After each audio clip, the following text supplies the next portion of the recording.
everyone, it's Sandra and I'm here with Peekaboo, and although it's only been 9 days since I fed this worm bin, the feeding went in really dry and the bin is not that mature. I mean, the worms have been in here a long time, but it hasn't been that long since I gave them a harvest. So no, I'm good. I'm actually feeling good just with the first few scoops that the moisture is okay.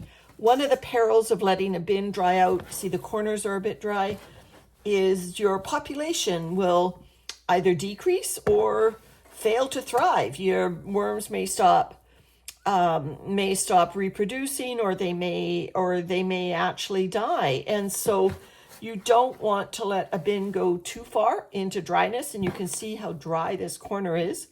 But you can also see that there are worms living in the area.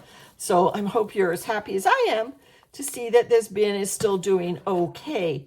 I guess it's a mature bin, and as I've always said, once a bin has an established microbe population, you see the little bin critters in here, the pill bugs, the roly-polies, there's probably lots of springtails in here. These isopods work in harmony with the worms to distribute the resources of the bin.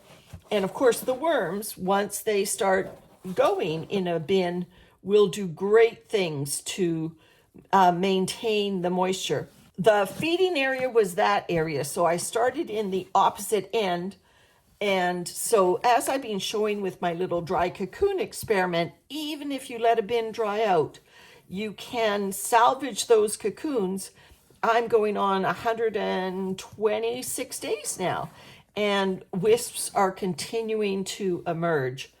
There's a little cluster, maybe it's a food cluster, something they've eaten. It was in the shape of an avocado pit. So as I get closer to the feeding zone, I'm hoping the moisture will even improve. This bin moisture is not going to harm the worms, but they're also not going to thrive when the conditions get this dry. See, the castings are holding their shape. You see, it's really crumbly. And what I always use the hand test, and it's not with, I guess there's a few exceptions, but it's really not clinging to my fingers. I've hit a few stickier pockets, but really it's not clinging to my fingers. All right, let's just build up this end here. Yeah, you can see it's way too dry. So today I'm going to remediate the dryness. I'm going to do a bin stir, which I think is good when you're having a bin that you're looking at moisture regulation. It's good to do a total bin stir. Gives you an idea of what the population is doing. It will distribute whatever moisture you have throughout, and then you can start afresh. You can start remediating that moisture, knowing full well what the conditions are throughout, because you've done a total bin stir. Yeah, the worms are doing just fine. I'm now into the feeding zone. So let's just look at that feeding. The worms are still in this area. Obviously, I put leaves and like I said, I put a dry-ish feeding on top of those maple leaves. There's all the leaf stems still. And the worms are still in there. There's an African violet leaf. My African violets are right next door. So the worms are still here. But yeah, even the feeding zone is not that moist. So I think my plan to give a nice, good feeding is still in order here, so that the worms know that there is good bin moisture. And you know what I'm going to do is I'm going to break with tradition.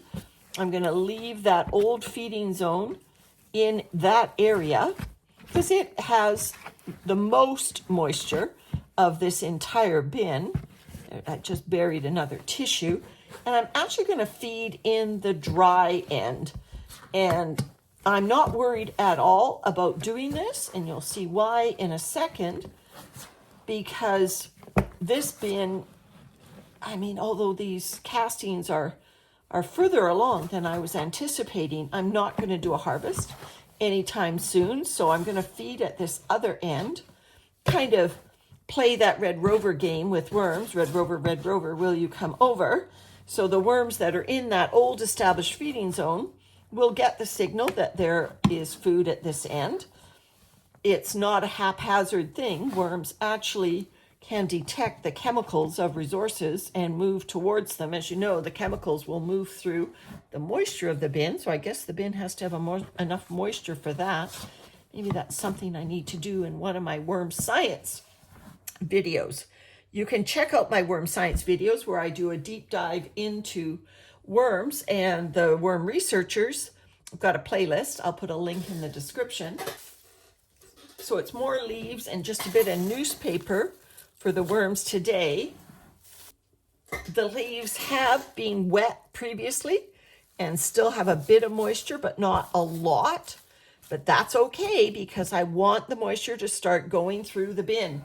And what is one of the best foods for moisture? Watermelon. Here's some watermelon. Whoa, and look at the moisture that's coming out of that watermelon. I can just pour that right there.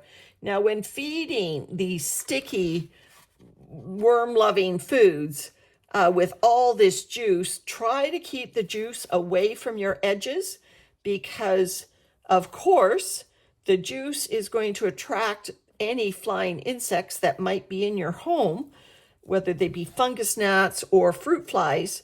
So if the food touches the edges of your bin, the flies are going to be able to crawl down the edges and through gaps in your vermicompost and find this feeding. So this big chunk of watermelon might be a bridge too far. I'm just going to dump the juice. There we go. And I'll save this for another worm bin. And instead of adding more carbon on top of that, I'm just going to give a little bit of eggshell grit and pull over the existing vermicompost because all I have is dry carbon at the moment and I don't want to contribute to more dry carbon to this bin. So there's my remedy for a dry bin. Feed at the opposite end and let the worms just come over here naturally. Of course, they'll distribute more mucus as they go, which will help all of these castings retain moisture even better. And by crawling around, the worms will help me distribute the moisture. Okay, don't give up on a dry bin, people. It's always worth saving those cocoons. Like I said, check out my cocoon experiment, 126 days, and the wisps are still developing. All right, everyone, thanks for watching. Bye for now.